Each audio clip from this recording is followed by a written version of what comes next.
Today is Friday, November 29th, 2024, and it's time for the November drill of the month. So outside it's very cold, probably 29 degrees, blowing snow, very windy. So windy I'm going to have to shoot this part of the video indoors because of the wind noise. So for today's drill of the month, I want to spend a little bit of time talking about firearms training. There are firearms instructors out there of all different shapes and sizes and different approaches. So I wanted to share. We hosted Frank Proctor at the Mount Gilead Police Range in July of this year, and it's the third time I trained with Frank. Very informative, very beneficial. So Frank talks about shooting being composed of two things: what you're seeing and what you're doing. So, and this is my handwriting, but it's based on a similar chart that he made right there on the range with us. So the seeing part, basically, according to Frank, what you need to see is, first of all, is you need to see the place on the target that you want to hit. You're focused on visually on the place that you want the bullet to go. So you see the place on the target that you want to hit. You see the sights on that place the way that you need to see them to make that particular shot. So it depends on how accurate you have to be. It's going to be variable, but basically see the sights on the place that you want to hit the way that you need to see them to make that particular shot. Then the third thing, you want to see what happens when you trigger the gun, and Frank calls that the shot call. Basically, you want to see that front sight lift and then come back. And then the fourth part, see where you want the sight to return. So you're trying to shoot two shots on the same target. You want to watch that sight leave. You want to watch it come right back. Meanwhile, the doing part, mount your sights to your eye. Then you want to trigger the gun clean enough to make that particular shot. Make the gun come back to where you want it. If you're shooting two shots on the same target, make it come back to where it left. If you're transitioning to a different target, you want to make the gun arrive where it is that you want to shoot, and use your body to get your eyes to places to see more targets. Then, of course, the doing part would also include manipulations such as draws, reloads, and malfunctions. So Frank is an advanced instructor, very competent, world-class shooter, world-class instructor. And I'm not. I'm what's called a gateway instructor. I'm not suggesting that gateway instructors don't need to be competent, don't need to be good. But my forte, kind of my wheelhouse, is taking people who've never fired a gun before and teaching them how to move the needle and get some skills relatively quickly. So when I teach a firearms class, I look at it like three different distinct skill sets. There'd be marksmanship fundamentals, gun handling technique, and then gunfighting tactics. So this is a chart from a class that I taught where I'm just focusing on fundamentals and a little bit about technique. But when I describe fundamentals, marksmanship fundamentals, that's getting the bullet to where you want it to go. Can you hit the target? So basically four things that comprise marksmanship fundamentals: sight alignment, sight picture, trigger control, and then follow through. So basically the first two involve the sights, the second two involve the trigger. So the way I look at it, if you've ever trained with Clint Smith, I've trained with Clint twice. He's very famous for saying you've got two controls over the bullet, one visual and one physical. Your last visual control over the bullet is your sights.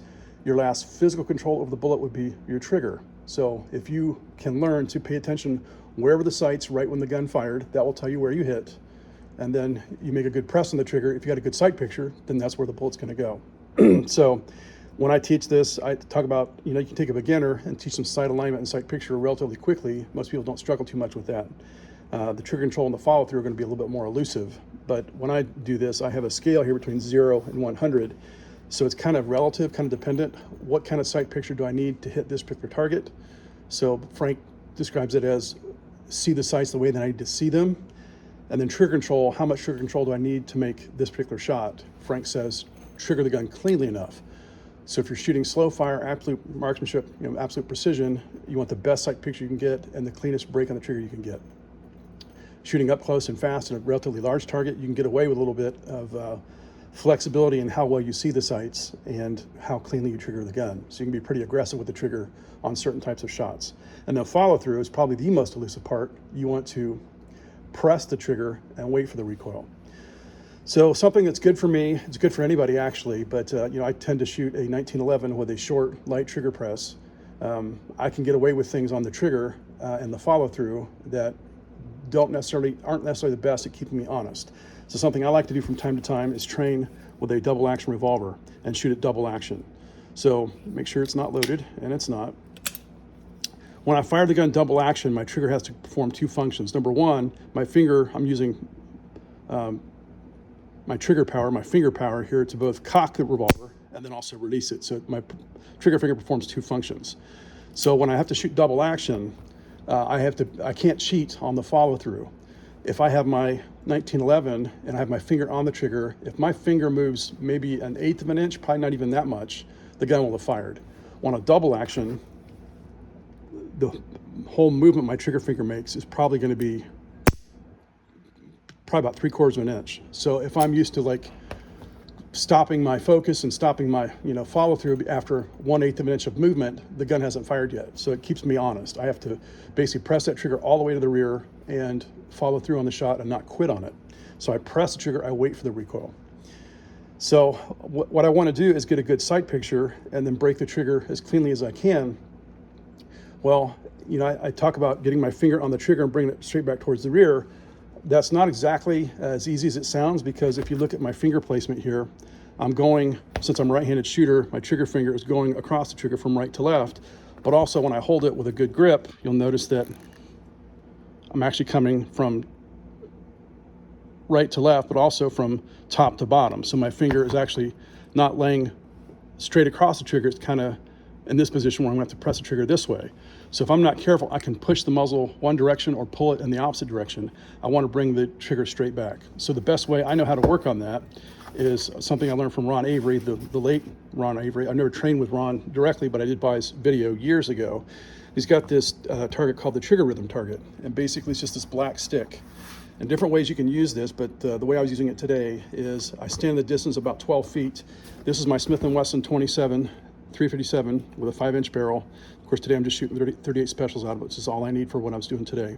And at 12 feet, when I get a sight picture right on that black stick, my front sight appears to be about the same width as the black stick.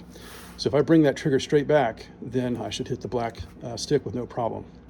Now, I'm not doing this real slow fire. I'm trying to, and the reason it's called trigger rhythm, it's like you want to press the trigger without interruption, but also get a good trigger press out of it. So with a double action revolver, there's a certain rhythm to it. I don't want to go super slow where it's almost like single action shooting. So I don't want to like bring the hammer back and then pause until eventually we fire. What I want to practice instead, work on developing, is the ability to go straight through without any hesitation. See, it requires a certain amount of follow through. So I'm not pulling the gun that way. I'm not pushing the gun that way. I'm bringing it straight back towards my eyeball and trying to get a good hit on the stick. So on this target, I have the camera behind the target, and I fired 6 rounds. You can see there are 2 bullets that went in that hole, and the other 4 are on the stick. So in that case, I think those might have been my first 2 shots. I had a little bit of pulling on the muzzle as I'm trying to bring the trigger straight back. The other 4 were pretty good though. So then I moved the camera to behind me and I shot 4 more times. It's very cold, my hands are numb. This isn't a bad group. You can see I'm just moving the muzzle a little bit to the left. That'd be kind of pushing it that way. So I had good consistency, but not what I wanted. Then I moved over here. I think that's actually a double right there. There's 4 right there. So again, it's real easy, especially the double action. It will keep you honest. You got to have that smooth rhythm all the way through from start to finish. So I go down here. This is probably my best target. I probably should just stopped after this. I think that was my first shot. And these are the other 5. So now I'm starting to get the hang of it. So then kind of got a little overconfident. I moved to the last target here and I sped up slightly and kind of got out of my rhythm. And you can see I've got 2 controls with my bullet. I've got one visual, where are my sights, then what am I doing with my trigger. So at 12 feet, aiming at that black stick, it's not like I'm gonna aim over here or aim over there. I'm aiming right on the black stick, but what's causing me to not hit the black stick is what I'm doing with the trigger. And this double action revolver, if you're in a slump, pull out a double action, work on it. Even when you're not in a slump, it's gonna keep you honest. It's gonna develop good trigger habits. So that's the drill of the month this week. So I fired 30 rounds doing the trigger rhythm, and then I fired 1 round at 50 yards just to see how it worked on the steel target. So my Smith & Wesson, this is a 1975 model. It's got the pinned and recessed cylinder if you're a Smith & Wesson fan, which I am, and it's a very smooth action, probably about a 12-pound pull on the double action pull, but it's very smooth.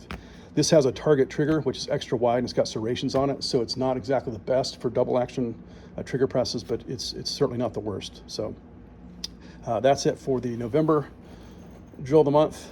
Did the Trigger Rhythm Drill by Ron Avery, the late Ron Avery, and something I like to pull out from time to time just to work on keeping my trigger finger honest. We'll see you next month.